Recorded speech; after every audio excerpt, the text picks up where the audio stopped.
안녕하십니까. 문학과 과학을 사랑하는 사람들의 세상 사는 얘기입니다. 오늘은 조선일보 정경분리 시대 끝나 한미동맹이 1순위다. 미에 분명히 말해야, 이런 주제로 말씀드릴까 합니다. 2025년 6월 7일 조선일보 김민서 기자, 노석조 기자의 기사입니다.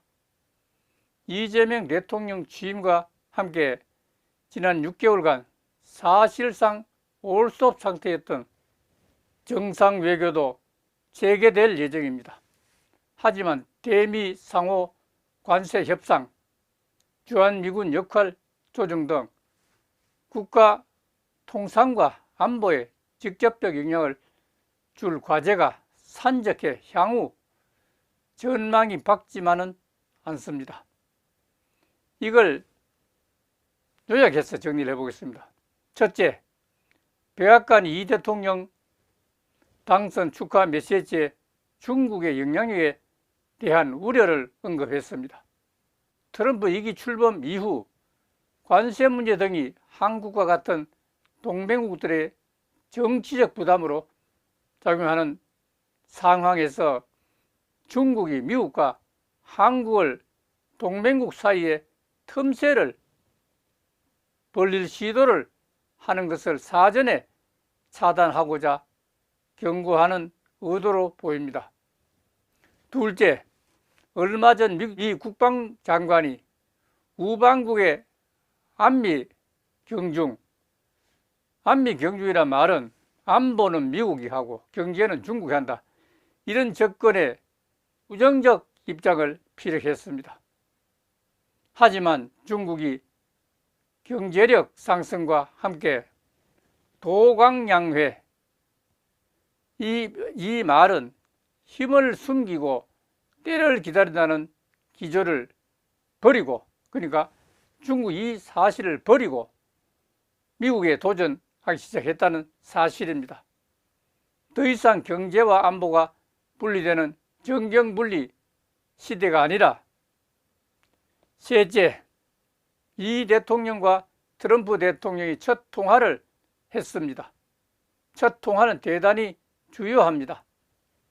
이 대통령이 트럼프 미국 대통령에게 준 첫 인상이 향후 우리의 협상력을 좌우할 것이다.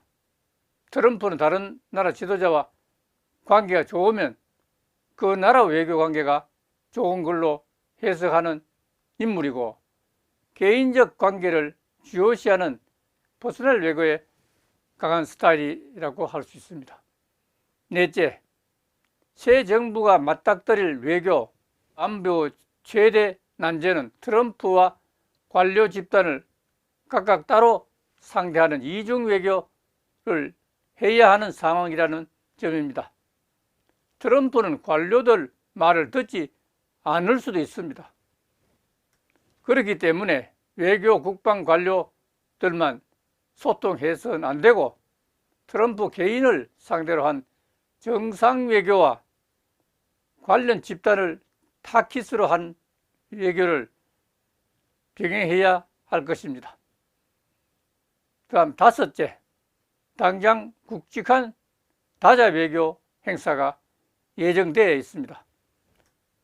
15, 17일은 캐나다에서 G7 정상회의, 24일, 25일 네덜란드에서 나토 정상회의가 열립니다. 이 대통령은 두 국제회의를 통해서 트럼프에게 한국이 확실하게 믿고 함께 갈 수 있는 파트너라는 인식을 심어줘야 할 것입니다.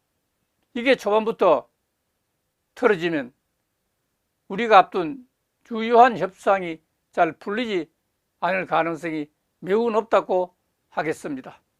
따라서 이 대통령은 아직 참석을 확정하지 않았다고 하는데도, 여섯째, 한국은 국제사회나 유엔과 같은 국제기구에서 완전한 선진국으로 간주받고 있습니다. 정식 멤버가 아닌 G7이나 나토 정상회의에 초대받고 있는 것도 한국의 위상을 반영하는 것입니다. 선진국으로서 한국이 국제사회에서 위상에 맞는 역할을 추구하고 발휘하는 것이 우리 국익에 도움이 되는 만큼 새 정부도 그러한 점들을 고려해 참석할 것으로 기대해야 한다는 사실입니다.